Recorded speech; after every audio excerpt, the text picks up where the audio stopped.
Welcome to Blue Monday from the Blue Room. It's been a happy Monday every other week for the past couple of weeks, really. This week, it's a mediocre Monday, I think. I don't think I've still come down after that mad VAR call, which we will get into in a minute.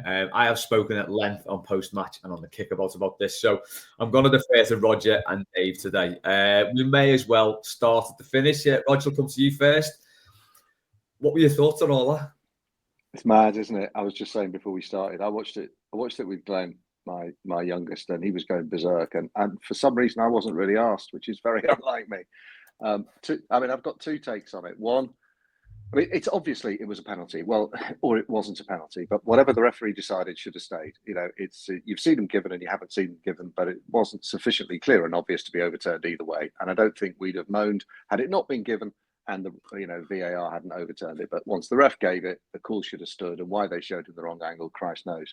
But I've got two angles on it. The positive take is, come Christmas, I would have killed for a dead rubber in February, and that game was a dead rubber, really, wasn't it? The only team threatened with relegation's Man United, and so Moyes has taken all the anxiety away from me. So I wasn't actually that asked because I was just relieved that we played quite well. And that brings me on to my second take. Should never have got to there because that Man United team were terrible. They were absolutely awful in the first half in particular. And why we didn't just take our foot off the gas, but we forgot all the good things we'd done in the first half. Shearer, who I don't normally like very much, but on Match of the Day, he shows this graphic of like 8 or 9 of us pressing them in the corner, under the main stand, the Gladys Street end. And our pressing was brilliant, and then our use of the ball when we turned it over high up the pitch was fantastic. We were brilliant in that first half. It was a joy to watch, and it was even more of a joy to watch because United were so shit. They were the worst team at Goodison, absolutely the worst team that we've seen. Certainly the worst Manchester United team for 10 or 15 years, and their manager is a fool. I'm sorry, as I said when he was appointed, it wasn't going to work. His fashion sense is pretty poor, Les. You've picked that out already. With the cargo pants or whatever they were, or whatever that hoodie was. He looked like the physics teacher who'd been told to take the kids' football team, pacing up and down the touchline. The man hasn't got a clue, but as a technician, he wants to play in a certain way, lovely, but he hasn't got the players to do it. So he's forcing players who can't play the way he wants them to play to do it. And the result is what you got. They had one player, Bruno Fernandes, who was, their best player by a country mile. And if he's such a fool that he doesn't think Garnacho should be in the starting 11, then he's an even bigger fool than I thought in the first place. But we should never have let them back in the game. The defending from the set pieces, particularly the first goal from the free kick, unlucky because the ref doesn't see the handball. But again, Fernandes is up and in the ref's face. We didn't have enough people doing that second half. I think we almost thought the game was won, and we need a few more characters and a bit more fight about us once they woke up. But they still didn't offer much of a threat. It was 2 set pieces, for God's sake. And that wall, as I just said to you, wasn't really a wall. It was a fence with a whole load of posts missing.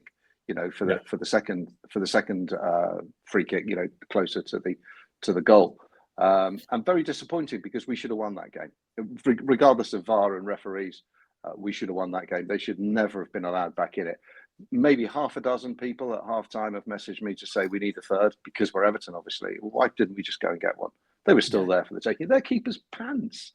Harry Maguire's finished. Their defence is awful. They got Bruno Fernandes, and that was literally all they had. And that one man, carried them in the second half, and got them going, got them sort of out of first gear. So, bizarre. I wasn't angry because, some of us have seen all this shite before, but, refereeing decisions are corrupt or whatever you want to say. But the game should have been won. We've only got ourselves to blame, in my view.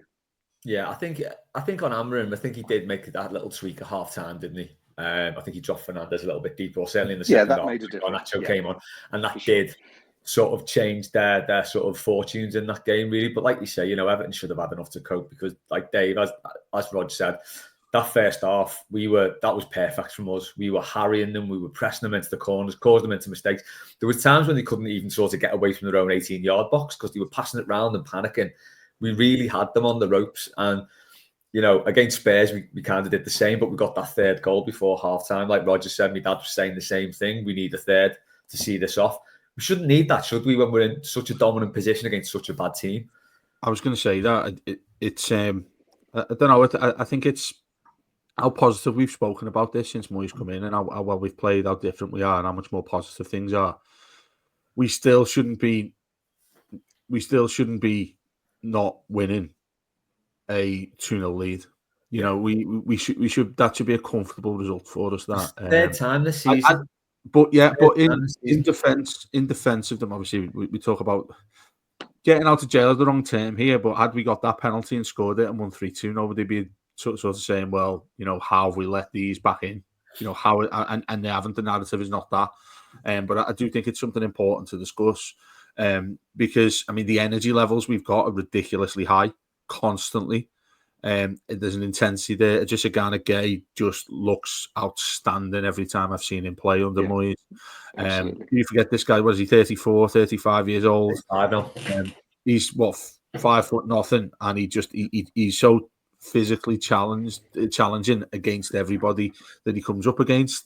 At the end, just that level of energy there, when you're chasing him down on the line of the 18-yard box, that is unseen for us, really, isn't it? From what we've seen in recent years, and I think it's quite a bold decision as well for Moyes to be encouraging that you know there's a press so high up the pitch. Certainly, a Goodison effect goes on his side when you're doing that, because that's how you get the crowd up immediately, isn't it? When you've got people just sprinting towards the ball all the time, and when you're playing against a side that's on its arse, that's the thing you do, and I think Moyes played it to a T there, and going 2-0 up was the very least we deserved at that time. I feel he came on Match of the Day, didn't he, Amarim, and said that I didn't make any changes whatsoever at half time. I don't know whether he's sort of bigging himself up, but there quite clearly was. Certainly position wise, he moved things around a little bit. But yeah, I mean, it felt to me, and it's funny because me and Warren were talking about this last week about your favourite games against Man United, you know, because we're doing that as the additional sides come to Goodison. And one of the one we both said was that 3-1 when Rodwell scored that goal. And that game, early kickoff, I think it was a Sunday when that happened, but nonetheless, an early sunny kickoff at Goodison, it just felt like that to me, that they were just there to be ripped apart. And to go 2-0 up, like I said, it's the least we deserved in that game. You know, who knows? Even if we got the third, we might have got up there. But a good point Rodger made there about the free kick. The Corey, I owe a lot to blame with that. When he hits that ball, you mentioned there's like gaps in the wall. He immediately just steps to the left and turns his back when that's hit. And I'm like, you know, if he's standing, I don't know, it was at the end of the line there, but all he needed to do was stay where he was, basically. And he did that thing, that half-assed thing. What game was it that I saw in a penalty yesterday? It was Forest. You know, when a cross comes in and there's like a half-assed attempt to try and block it. So they move the body but put the hand up like that as if to block the ball from hitting them as opposed to trying to stop it. And they were given a penalty there. And obviously Isaac went and scored it. But that felt like what it was happening there with the Corey. Like he just looks like he wouldn't want to take one in the nose. You know, when you've got somebody blasting the ball. Obviously, it was a handball that got them up, 10 yards, 5 yards up the pitch. And as soon as that goes in, I put in our WhatsApp group, didn't it? People are saying, it's game over. I was like, you've got another hour here. Obviously, half time and then the second half. And I mean, it was a lot more difficult to watch why we didn't continue the way we were. Like I said, high energy, all that thing, you're going to tail off eventually. But when they get that goal, it's just going to be us having to drop 10, 15, 20 yards there, so you're on the edge of your 18-yard box and just inviting it. And, we probably should have scored another one as well at the other end of the pitch, and then the penalty nonsense at the end. So, on the positive side of things, how far do you think we've come when we're sitting here saying a 2-2 draw at United? Isn't a great result for us, you know. And you've got to look at the mitigating factor as well as, you know, those players are knackered. You know, they've played basically with the scratch 11 for 3 games now at least.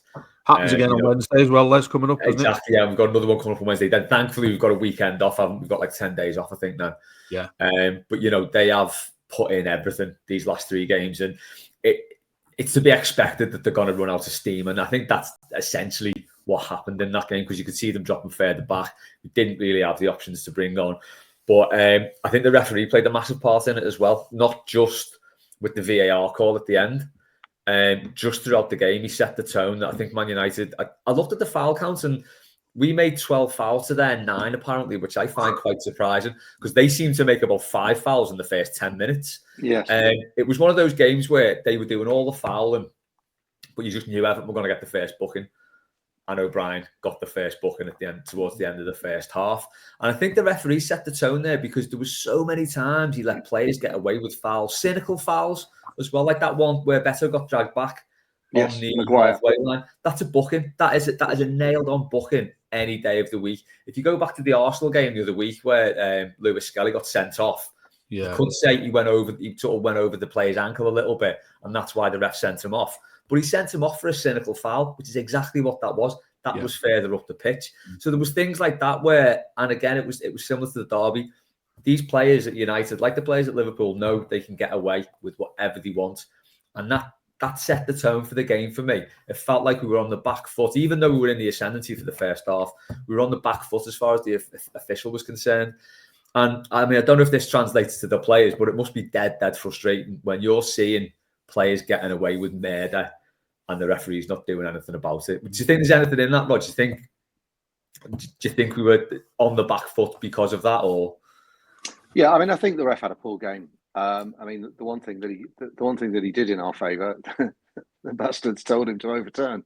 You know, in this occasional segment on Blue Monday of Rodger's stupid bets, I did have a boosted bet on Bruno Fernandes to commit a foul, and one wasn't given. I think he committed about 3, but none of them were actually given. In fact, there was one, and the ref waved play on to Jack Harrison. Oh yes, There's no point in that. Can we just have a free kick? Because Jack Harrison's going to run to the edge of the box, turn around and pass it backwards because he can't go outside his fullback ever. The thing with that is as well, he didn't call it back, did he? So what you do is you play on and then you call them back and then you book him, basically, for the foul. And he didn't. He just let it go because it's gone now.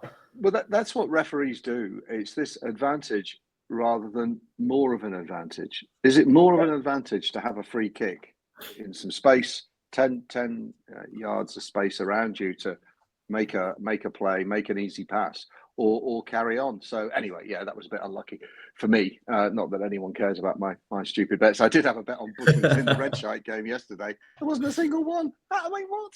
This is top of the table Manchester City rolling over. I mean, literally rolling over. Have you ever seen a more timid display from a league champions than them yesterday? They were appalling against the red shite, and there wasn't a single booking. Unbelievable. The ref did set the tone, but we got to expect this. And with the home crowd, with the home crowd behind us getting the players up, which they absolutely did. I thought the atmosphere was brilliant in the first half. It was good. With the players and everything gave the crowd something to get behind. And we love an angry Goodison. So when the ref, doesn't give things our way and gives decisions to the opposition, it should work for us because it gives us energy, gets the crowd up.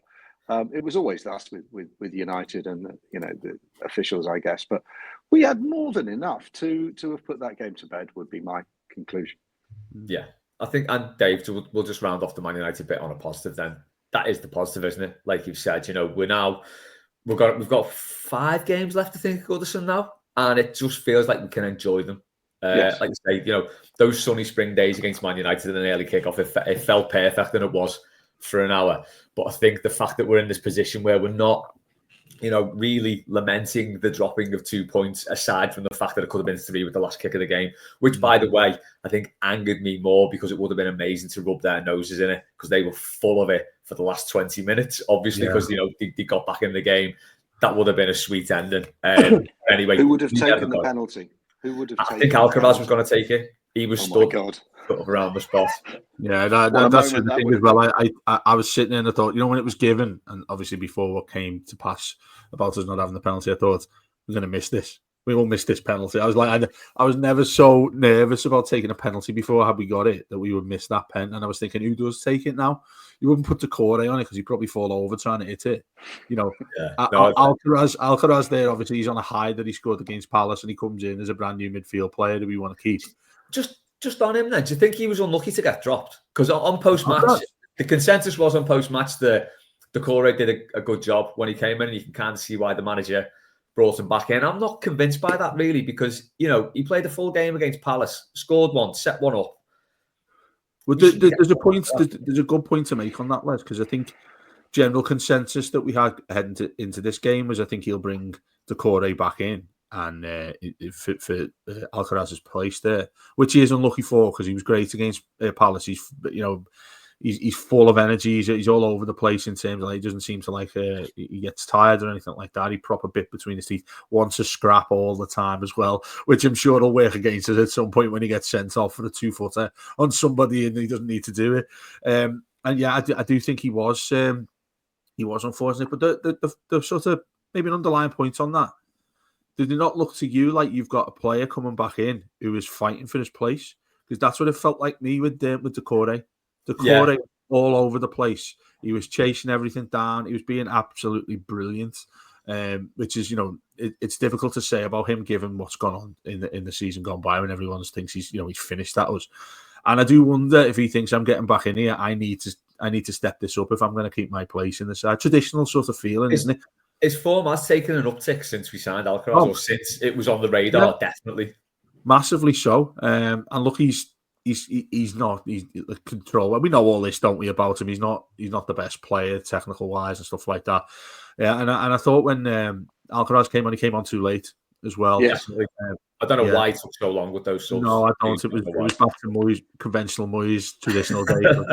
Or Dyche. I'm not making a sub until 75. Do you know what I said this on post match? I said if this had been Sean Dyche making those subs on 80 minutes, like getting him warmed up at 75, then hanging round and not bringing him until 80, there'd have been there that everyone would have been saying, shite that. And it's right, it's true. It wasn't good enough that they should have been on 65 because the team were clearly flagging. In defence, yeah, exactly. Yeah, that's the main reason why. Whereas Moyes thought, well, like the rest of us, maybe naively so, that United were just on their knees then. Do you know what I mean? Begging for the final whistle. And look, the reasons for them to come back into the game, which aside from the referees' atrocious display, Everton still contributed to United. Let's face it, by allowing them to come towards us, and I thought they were going to win it as well. When they got the first goal back, I thought there was only one team going to win it. Just on that though, the first free kick wasn't even a foul, by the way. No, it wasn't. True. At all. And the only thing as well, where whilst I'm throwing a tiny bit of blame towards ourselves, because like 99.9% of that was a brilliant performance, was nobody chasing down the volley that he scores, because it's a cracking effort. He hits it. So at first, when I looked at it, from your side of the pitch there, Les looking straight down on it, I thought, has Pickford not saved that because it wasn't near the corner? But then he hits it like a bullet. He absolutely pings that. So he's got no time to get to that when he's 15 yards out. I blame Pickford for I don't blame Pickford for much, but I blame Pickford for the first one because he set you up haven't the ball. That though. And I think he hits it where he hits it. But that's not. Do you know where I disagree with you here? Is that's not his responsibility. Obviously, the whole goal is a responsibility of a goalkeeper. So that's the wrong way of me saying it. But that side of the goal is where am I right saying that? Yeah, that's the side that the wall should cover. Well, no, the wall was covering the near post where he'd set it up. That's right. Yeah. Because he was never going to hit it over because it was too close in. Yeah. And then he left a massive gap to his left, and that's where it went in. So it's almost like he's standing behind the line and looking over it, like just peeping over it. Yeah, instead of just standing more to his left, because he was never getting that over and in. But anyway, it's a rare mistake from Pickford. Yeah. Just to end this on a positive, then, as you said, we've gone into this game not necessarily needing the win. I think if we don't win another game until the end of the season, we'll stay up. I think the bottom three are that bad. It's a nice position to be in, isn't it, Rodger, where we can just now enjoy these last 5 games we've got at Goodison, because for the majority of the season, it was looking like we might need something from Southampton. We might need something from City. We might need something from Arsenal. Now, weirdly, it feels like we can get something from all of those games. But previously, I think so.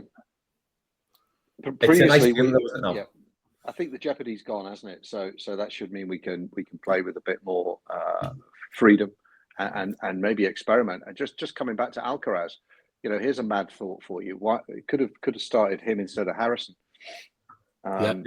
Good shout. And him and Doucouré could have taken turns as the sort of 10 playing off Beto, possibly, because Harrison, all right, he runs around and he can be effective off the bench particularly, but he frustrates the hell out of me that he won't go past a player and then deliver across. He was lucky he didn't score the equaliser there, Rodger, by the way. He was lucky that Doucouré went and scored that equaliser, because he should have bagged that straight. He should have took it first time. But of course he should. I mean, that was the comedy moment of the game was Onana, doing a sort of Pepe Reina punching the ball up in the air, and Andy Johnson scored, and Doucouré coming in like a salmon, sort of in between him and Maguire, and Maguire just turns and watches Doucouré get the ball into the goal. It's like this is how bad they are. You talk about a player that's finished, by the way. He was absolute joke. That dive. He's terrible. He's an awful player. How he ever got an international cap? He's a terrible, terrible footballer. Yeah. He's only good from corners. Bring him on as a set piece specialist with his big slab head, and maybe he'll head one in. But no, dreadful player. Slab I head. forgot that was an initial rip, wasn't it? That he was called slab head. Yeah. So that point should have been 3, but let's move on. That point leaves us in 14th place. 6 points behind our next opponent, who are Brentford away on Wednesday night. It's another. Sorry to interrupt. Who's the 5 we got left? It's Goodison, Arsenal, City, West Ham, Southampton, and who? Ipswich, yeah. Ipswich, yeah. You know what? I want 15. I want 15 points out of that. Yeah. Why not? But yeah, Brentford Wednesday night. Another tough game for a team. Like we said, they've sort of run the plums off, for want of a better expression, these last few games, and they've got to go and do it again before they get any sort of break. Tough game, this. Brentford in good form. They started winning away as well. I think since they picked up a point off us, which was the first point away from home, they've been a lot better. Sitting comfortably mid-table. Our record down there is patchy, I think. There's no real trend of wins and losses, but it's going to be a tough game, isn't it, Dave? Yeah, it is. And again, I think I've repeated this a few times. One of my favourite managers, who I think will go on to bigger and better things, really. I was shouting off the rooftops before Moyes came back, and we were wondering who's coming in, that it would be him. At the time, I was having massive arguments with people saying I don't think he'd come to Everton because he's probably going to go on to a club that's in a better position than us. I mean, they're a really interesting watch, Brentford. They're a bag of tricks, really, because they can play in so many different ways. Got some big boys at the back as well, so it'll be a nice night for Beto, who loves all that sort of thing. And Wemo as well, who they have going forward. They're quite quick as well. And I feel, I don't know. I mean, to cut the conversation too short, which we absolutely shouldn't, I would take a draw at Brentford right now. Because do you know what, that ground as well, which I've been to a couple of times, it gets some noise going in there at Brentford. How many does that hold? It's only 20,000, is it? 25,000, something like that. I don't think it holds. Right. I'll find out. Maybe 30. I don't know. It's smaller than Goodison, isn't it? Anyway, and they're a good side to watch. They're the most conventional mid-table side I think I've ever seen before. 17,250. Is that it? Yes. Yeah. Wow. I mean, it's like it's a community-based stadium as well, isn't it? I remember doing a bit of work on this. And you're going somewhere that is the most average, conventional mid-table side in the league. I think you've got them. I think Brighton has a little bit of a go, but they've moved away a little bit, haven't they? Even though they won at the weekend. And it's that time of year now where we're going to a side that doesn't really look like they've got much to play for. They're safe. They're above them. Yes, there's a big lineup of teams that can potentially get into a top 4 argument, and I think that's great to see. By the way, I think if you look at what is it, 7 points all the way down to 10th or something like that, and City losing makes it even more up for grabs. Bournemouth losing at the weekend was like that. They'd be absolutely devastated. They didn't beat Wolves because they would be 4th by now, I think. Yeah, there's 7 points between City and Brentford. And Forest are only a couple above that, aren't they, as well? Forest are 3 above, that's just 10. Yeah, I mean, the 3rd down to 10th. I mean, if we made this decision, if you'd made the decision earlier, Dice, you don't know what Moyes would have come in and do. We're sitting here chasing not only the Europa Conference but the Champions. I'd love to see that. Just on the side note, I'd love to see someone just come from nowhere and get like a top 4. And I'd love Bournemouth to get in the top 4. Just something that breaks the usual gang that are competing for it. It's nice to see that going towards the end of the season. But Brentford themselves, they're the type of team now. I bet you if secretly behind closed doors, you said to Thomas Frank, would you take a draw? And he absolutely would as well. I just think it's one of those games. Sadly, I think it's hard to get everybody up for with the notion that we're absolutely knackered after the last 2 weeks. They are on players are on their asses. I think he'll make changes. I think Alcaraz will come in. I think that's a no-brainer to put him in there. You think about Adrissa as well. I mean, he's ridiculous. He could run about 10 marathons in one game, but there's a point where he needs some rest. Do you know what I mean? And then, having said that, like you said there, you've got 10 days afterwards where we don't play. Maybe it's more saying to them, listen, lads, go in and put every single thing you've got into it, and then you can go home and lie on the bed for a week or so, you know? Yeah, I don't think it's one there. We'll have a section about Rodger's bets here, but I would put a lot of money if I was a gambling man, which I am. I'd put a lot on that being a draw.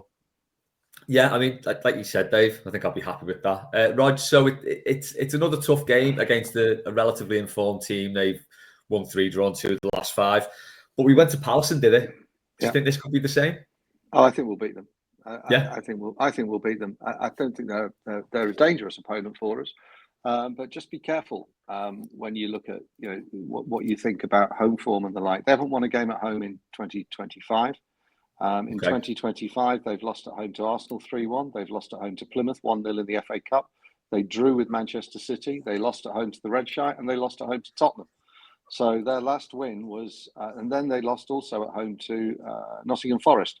Their last home win was against Newcastle on the 7th of December by 4 goals to 2. So they've upped their away form, but that's winning at Southampton, winning at Palace, winning at West Ham, and winning at Leicester. So they've got 4 away wins on the spin, but they haven't won a game at home. And for the betting fraternity, we are back out to 22-1 to be in the top half. It did come into 14-1 last week after the hot tip on here. I think we could beat them because I think we'll go.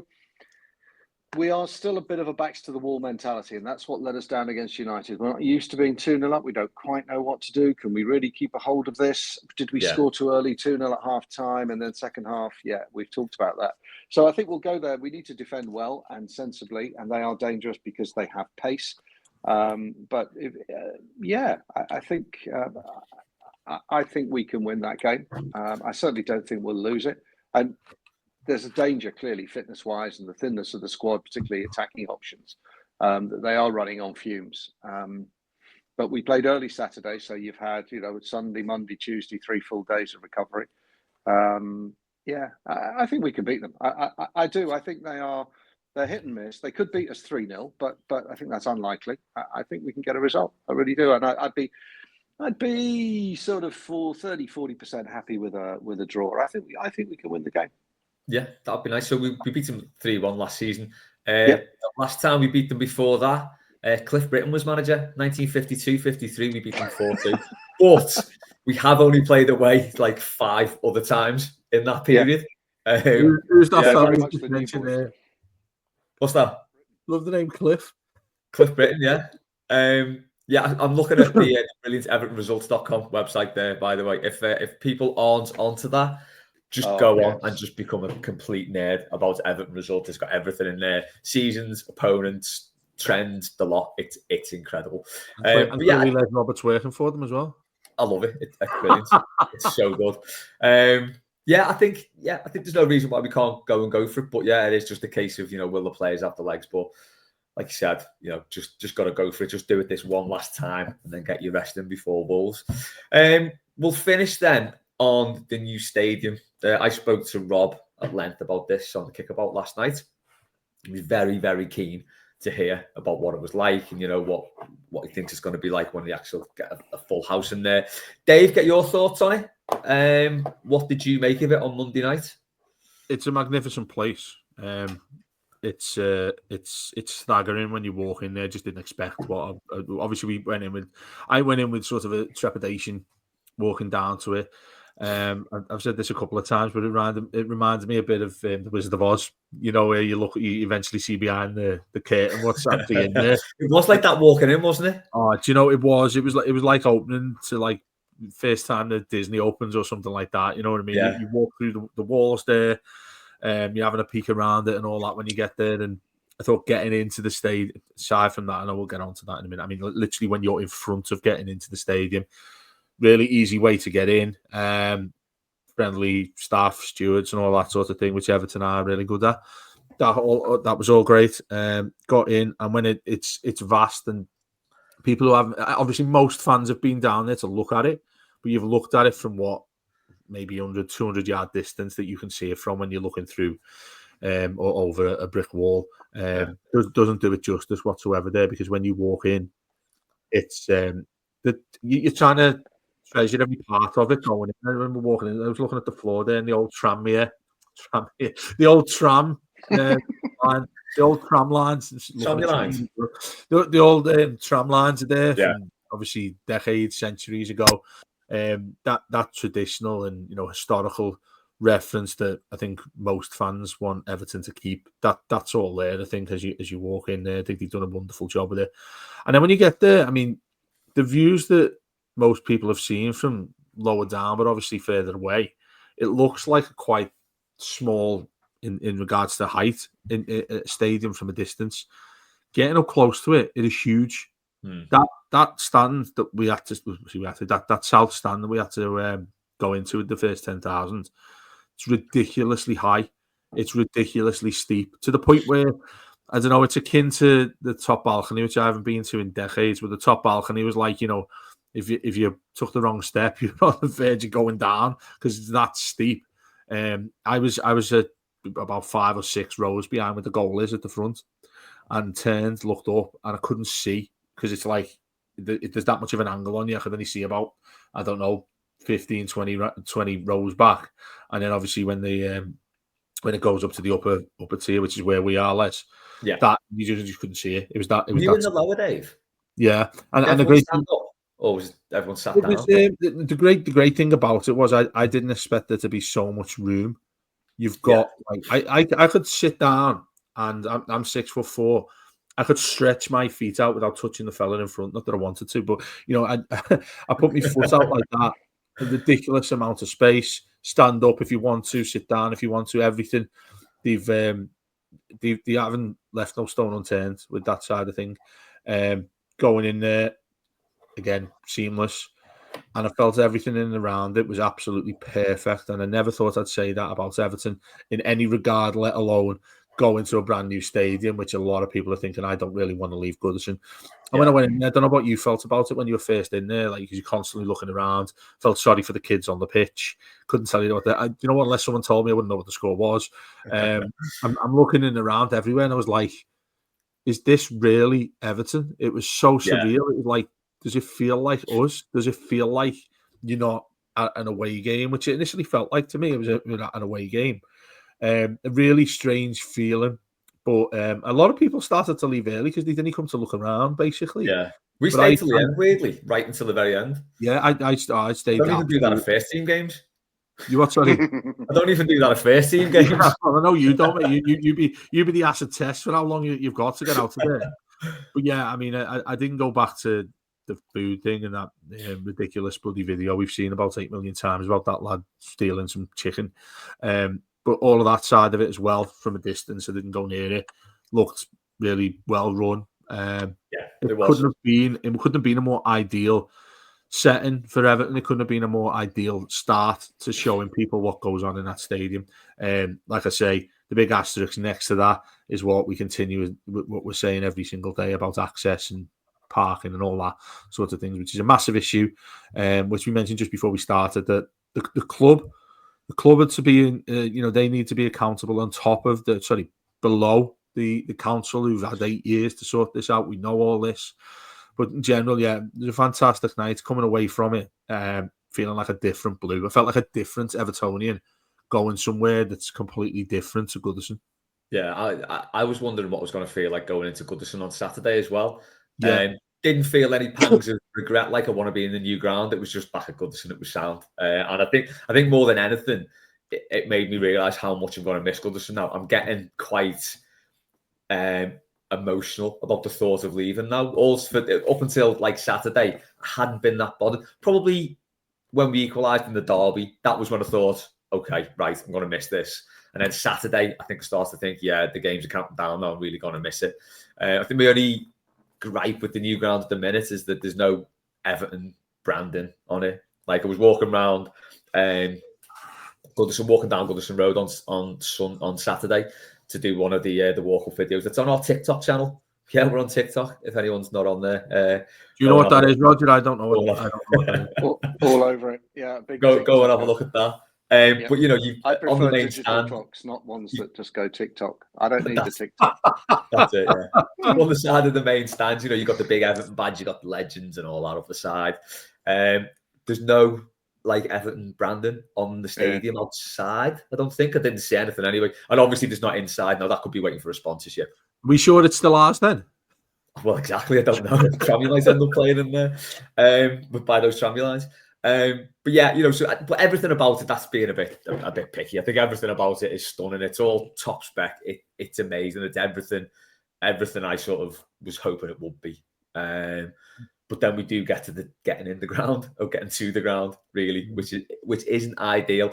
And we seem to be getting a little bit of buck passing going on, where Steve Rotherham's saying, well, the club should have sorted this, and the club are like, well, the council kind of need to sort this. It's not ideal, is it, at all? No. It's not. I mean, I wasn't fortunate enough to be there. The closest I've been was stood outside a couple of months ago, and it did look spectacular. And some of the images inside, you know, I'm sure they don't do it justice, but it sounds wonderful. Sounds really, you know, a stadium for the ages. And let's hope we can have a team fit to play in it. The only thing that pissed me off watching it was that it still had Darren Bloody Griffiths and Diamond on the commentary chatting complete garbage. Can we please have somebody new to do that? On that, Rodger, just on that. What did you make of the angle? I don't know if it's going to be like that, but it felt really low down to me. Yeah, it wasn't that. What did impress me, the sound quality. I was watching on YouTube. Sound quality and screens inside the stadium looked top drawer as well. Yeah, you know, I've used to sit in the top balcony, and it's steeper than the top balcony, and that used to give me the collywobbles, which was probably why I went for an early pint after 30 minutes. You know, and then it was even harder to get back up. So. It's 52,888 people, and when you've got really serious traffic congestion with only 10,000 there, then something's gone wrong in the planning, hasn't it?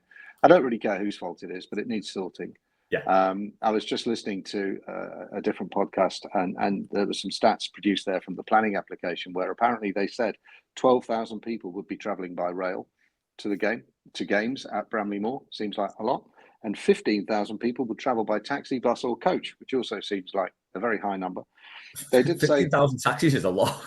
Well, 15,000 people. 15,000 people would be travelling by bus, coach, or taxi, right? Right. And then there are 9,000 parking spaces within a 30-minute walk. But annoyingly, on a Saturday, football is played on a Saturday more often than other days of the week. Only 5,400. And the problem, as we said beforehand, is there's only one road. There's Regent Road. That's the only road, right? You're not going to, unless I can get my pedalo scheme off the ground from Egremont, that really is the only way that you can get to the ground. 25-minute walk, I think you said, from town, Les? Yeah. Which is fine for able-bodied and fit young folk like your good selves. But, you know, has enough thought been put into, it's very well and good for the stadium to be accessible for those who require special assistance, but how are those people with special assistance going to get to the ground? And how are where are the South Wales Toffees going to park their coaches? It does seem like the bleeding obvious that you've put a stadium by a river and you haven't really thought that much about accessibility and transport connections. And it doesn't matter what you do to Sandhills, the trains aren't long enough. They don't have enough carriages anyway. And what are we back to the days of the good old soccer bus running from town up the Regent Road, and the Regent Road's going to be closed so that people can walk, but it's a road. It just seems so ill thought through, and you know, everything else about the stadium looked brilliant. Catering and you know, the whole infrastructure looks great once you get there. It's the getting there bit that somebody who was responsible for that. Oh, I thought it was you, Les. No, it was Dave. Was it me? Oh, I should have. Oh, I forgot. You know, come on. It's bloody, as the great John Blaine would say. It's, you know, it's planning 101 or whatever he says. But you know, it's the bloody basics. How are we going to get here? Yeah, I think it reminds me. Do you know what? It reminds me of, like, you know, when you got a toy as a kid or and something like that. You know, you get something that you're really excited to get, and then it's like, you know, oh, this needs batteries or whatever when you're a kid, and then it's Never like, had the oh, don't batteries, worry. did you? You know, when you open it at Christmas Day, it's like, oh, don't worry, I'll sort it later, and then you're like, really should have sorted that because the kid's kicking off. Do you know what I mean? It just felt like, you know, what is it? Horse before the cart, cart before the horse, cart before the horse. Cart before the horse. Yeah. It felt like that in and around there, and I was thinking that the thing that was a negative and a substantial one was thinking there's only 10,000 here, and it was still. I mean, it was chocolate there, wasn't it? It was heaving. Good job. We've got. I mean, the space is there. You know, there's nothing to be concerned about with that because there's about, you know, 500 roads you can cut down anyway. From when you're coming down, certainly Sandhills as well. You can walk along and take whichever road you want, basically. But I mean, let's face it, it's still in a shithole of a region in terms of what's around it. Where the almost ground, literally. Almost yeah, literally. well, yeah, you know, you find a point on that, but yeah, that's exactly right. It's in one way, whichever way you want to choose, it's around some shit. And yeah, that side of things is so infuriating because you've got the Titanic Hotel, and that's it. That's anything, and obviously the good old pub that's there still. Yeah, you got the Bangor, you got Murphy's, you got the Wing Factory. You got to have a lot of things popping up there. Yeah, I mean, these are the things that are going to get between now and the next 6 months or so, 5, 6 months, whatever it is or so, before we go there for our first game of the season.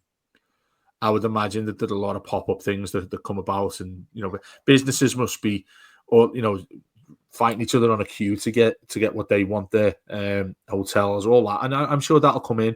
That'll take a lot of time, to be fair, but it will happen. Actually, quite surprised about that, to be honest, because when we knew it was happening and how long it's been getting built there, if you're a businessman with the money, you'd be all over that straight away, wouldn't you? And I think that benefits everybody else as well, doesn't it? Having somewhere else for all of us to go to now.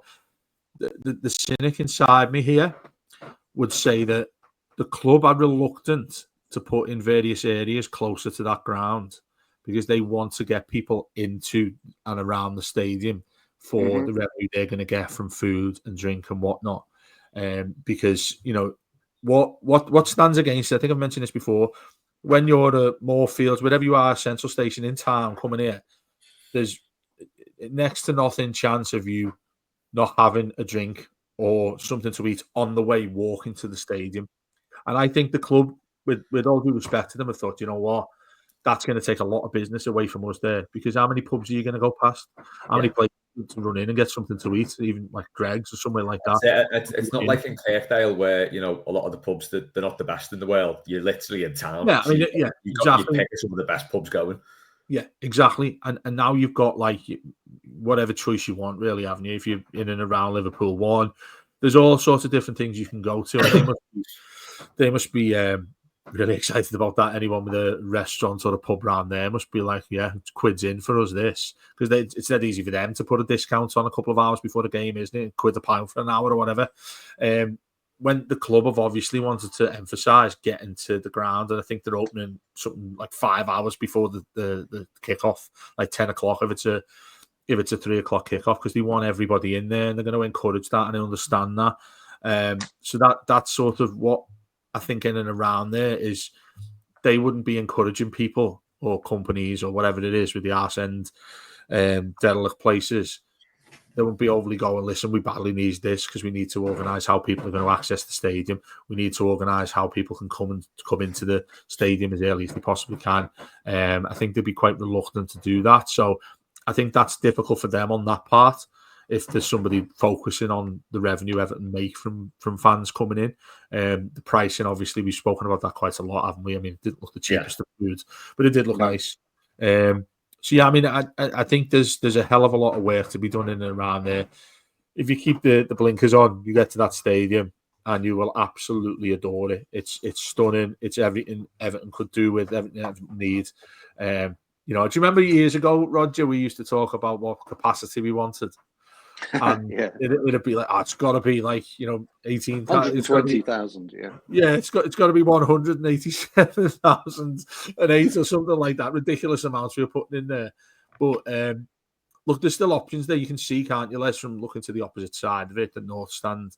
There's loads of room. That's the one that be developed, isn't it? It reminded me of Man City. You know, when they built that extra tier on the away end, so there's 3 tiers for away fans there. I mean, that's easily doable there. That obviously depends on how Everton do on the pitch as well. But getting in there, that needs to be sorted out.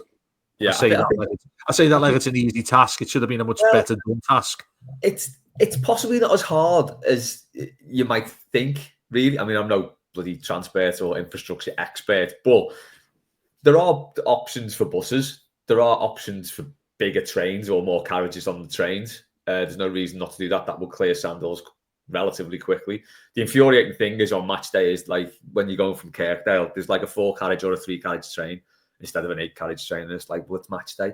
So I think the first thing they need to do before they start saying about putting in any extra, extra capacity at stations or anything, just make the trains more frequent, make the trains longer for a start. So I've like essentially football specials really to get people in and to and from town, and ferries as well. You know, it might sound a bit mad, but the commuter ferry is there every single weekday for people going to work in Liverpool from Wirral and vice versa, though I don't think many people go the other way. But anyway, that commuter ferry goes every 20 minutes.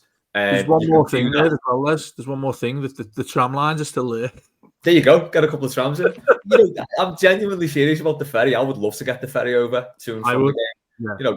2 hours before and after, every 20 minutes, commuter ferry. People would do it. There's loads of parking over our side. Wasn't there a video the club put out or someone put out where they were getting a dinghy or something like that? And they filmed getting towards the new stadium. I thought it was brilliant. I'm all for the hot craft. You can almost walk across, for God's sake. You know, from New Brighton, you might be able to walk across.